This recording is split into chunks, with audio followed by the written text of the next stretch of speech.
I'm Leon, this is Friday Q&A. Thank you guys so much for tuning in. If you have questions for next week, as always, get them in the comments. Otherwise, pull up a chair, grab a cup of tea, and we'll get into it.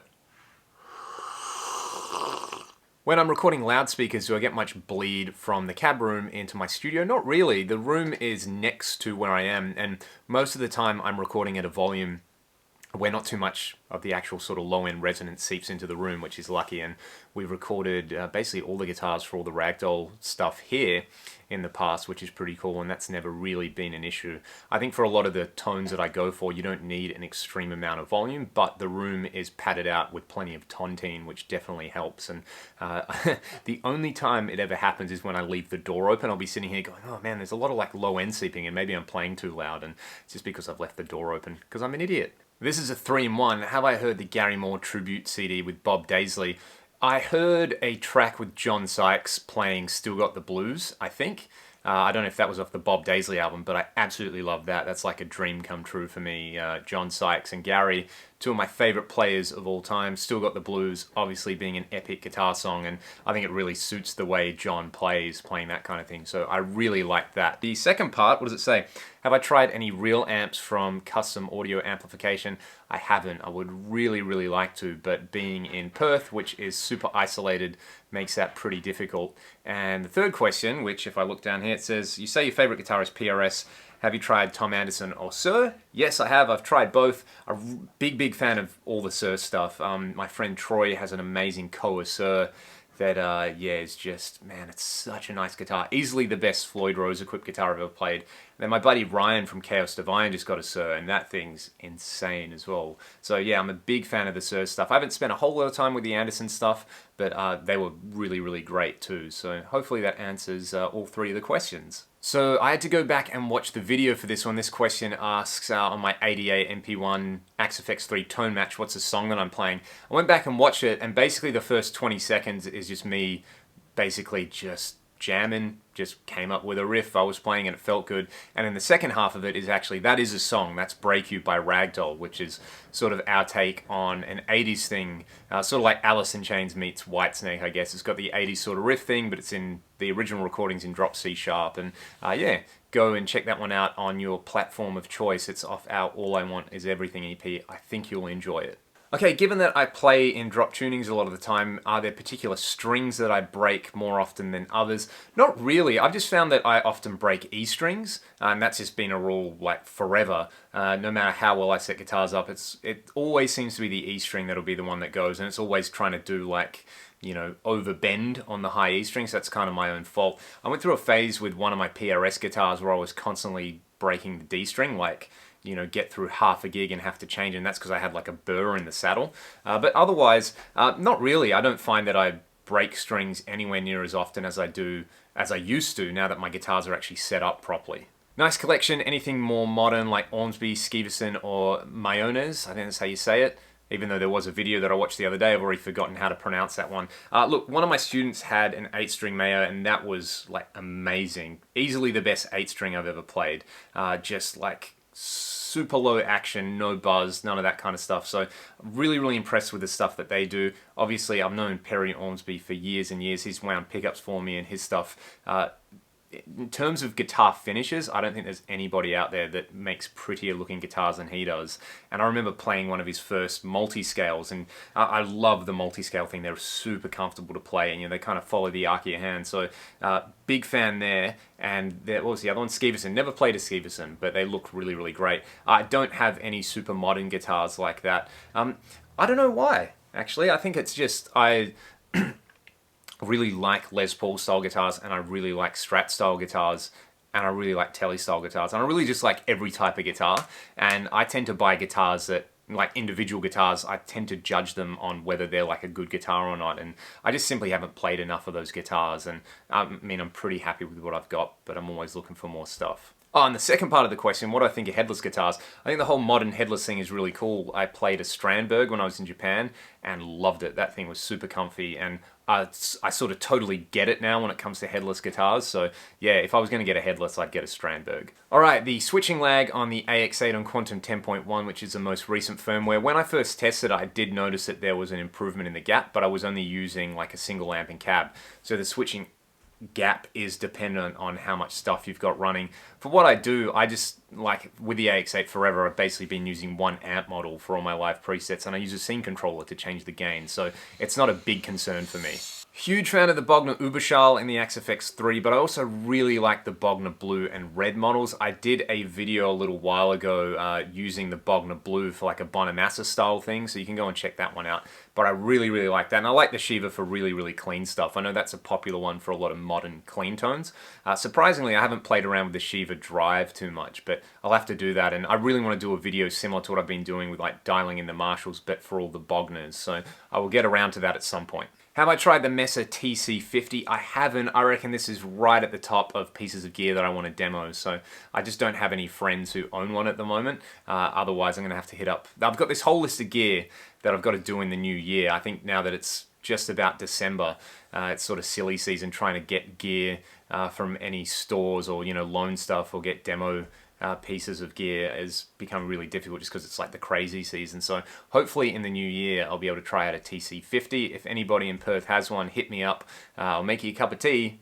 It'll be worth it. So for a new digital user asking about the Axe-FX3, can you run multiple amps and effects? You can. There's 2 instances of the amp block and there are 2 instances of the cab block. So you can have 2 totally independent amp lines if you want. You could go like in and out of output 1 and in and out of output 2 and just run your own chain. I've got that going for a bunch of presets that I use when I'm teaching. Same thing for bass guitar. I think there's like most blocks that aren't amps and cabs have like 4 instances, so that's pretty awesome. I think there's only 2 instances of the reverb and a couple of other sort of more high CPU effects, but yeah, you can do the whole dual amp thing if you want. You can do independent lines. It's one of the reasons I like that unit so much. How high or low do I have my action set up on my guitars? Generally pretty low. I've had a bunch of my main guitars that I use for playing live and recording plecked, and I know speaking to Tim at MT who does all the pleck work, he's got like a super low setting and mine is just on the sort of standard pleck low, so it's not a crazy low action or anything like that, but it's because I also play in a lot of drop tunings, it's got to be a little bit higher so I don't get too much buzz, and I'm a pretty percussive, heavy player a lot of the time when I'm playing rhythm guitar anyway, so it does, like super low doesn't work for me, but just I guess your general, whatever stock low action is, I've got that happening on most of my guitars, which is nice. It makes it easy to play stuff, especially lead stuff and legato stuff, without sort of compromising on like the actual sound of the guitar and going super low, or compromising on the feel and going super high. What would be my top 3 guitar solos and why? Well, where to begin? I could probably list my top 300 and keep going from there, but I did a little bit of thinking about this over the week, and it sort of, a lot of the time, my favorite players played my favorite solos, which kind of makes sense. So, top 3, look, I'm just going to say that it's impossible for me to just pick a top 3, like a universal top 3. Depends on the given day, and it depends what I'm listening to, but I reckon today, the mood that I'm in, my top 3, let's restrict it to rock guitar solos. So whatever that means, whatever rock guitar is. 3 favorite solos would be John Sykes' Crying in the Rain. Absolutely puts together everything that I love about his playing, everything that I like about rock guitar playing. It's got the speed, it's got the crazy over-the-top bends, and most importantly, it's just a super emotional solo in a really great song. There's so much tension in the way that he uses like vibrato and, you know, speed runs and, you know, fast picking and legato and just everything. That, to me, that solo is so perfect for that song. So that's one. Another solo that absolutely blew my mind when I heard it for the first time was Gary Moore's solo on the song End of the World, the intro solo where he's just playing, you know, it's essentially solo guitar. Not only are there some really cool runs in there, but just his sheer aggression and the way he's just, it just sounds like sheer willpower to get those notes out. And, you know, there's all the things that make Gary great. There's the speed runs, there's the beautiful picking, there's all the pentatonic stuff, there's just the emotion in there. Again, very similar to the Crying in the Rain solo. So that one's definitely in there. You notice that they're 2 sort of like shreddy kind of solos, so maybe I'll pick a more melodic one. I would have to go for rock guitar stuff. Eric Johnson counts as rock guitar, right? I'm going to go the solo in the song Venus Isle, just because the way he sort of switches between essentially like a dominant 7th Mixolydian tonality and then a natural minor tonality, and the way he starts that solo, that run right at the start is just gorgeous. And I remember hearing that for the first time, just going, everything that Eric plays, I kind of have that kind of reaction to, but I do really, really like that one. As I'm saying this, I'm just thinking of so many other guitar solos that I love, but those three today are my favorite three solos. I'm sure even while I'm editing this video, I'm probably going, oh no, there's a whole bunch of others that I really like. But yeah, off the top of my head, those are the three these are solos that if I had played them, I'd be super stoked with them. So that is, yeah, I think that's a good overview of the sort of solos that I like.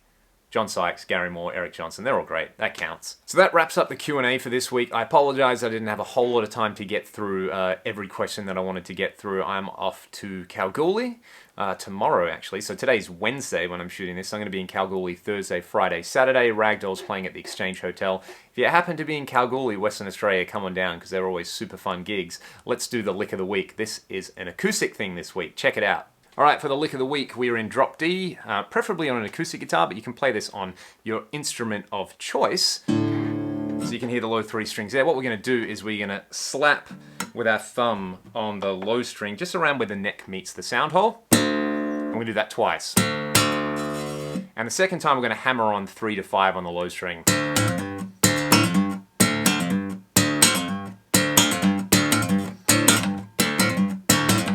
Then we're going to pop with our pointer finger, kind of like a hook, on the 3rd fret of the 5th string, and then we're going to slap the open string, and then we're going to pop the 5th fret on the A.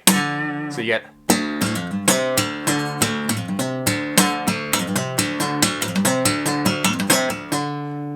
Now it sounds like I'm going out of tune a little bit. Maybe I'm just slapping the string too hard.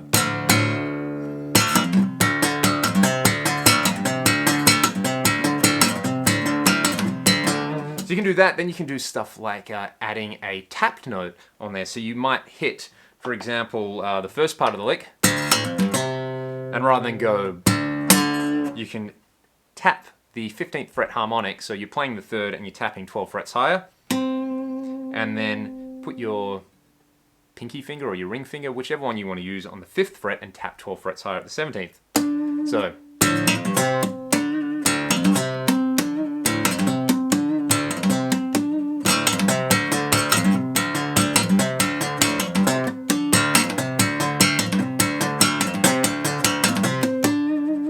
get that kind of thing happening. It's really cool. You can tap power chords.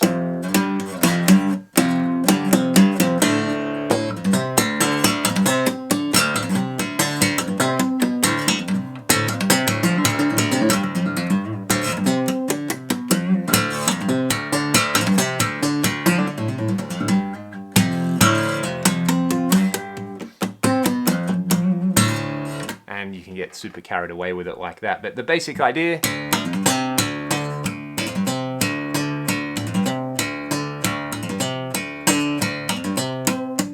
I think, what is that, in 5? So yeah, it's kind of got like a Tool feel to it or something like that. And that is our lick of the week. Thanks for watching the video. Tune in next week. See you guys around.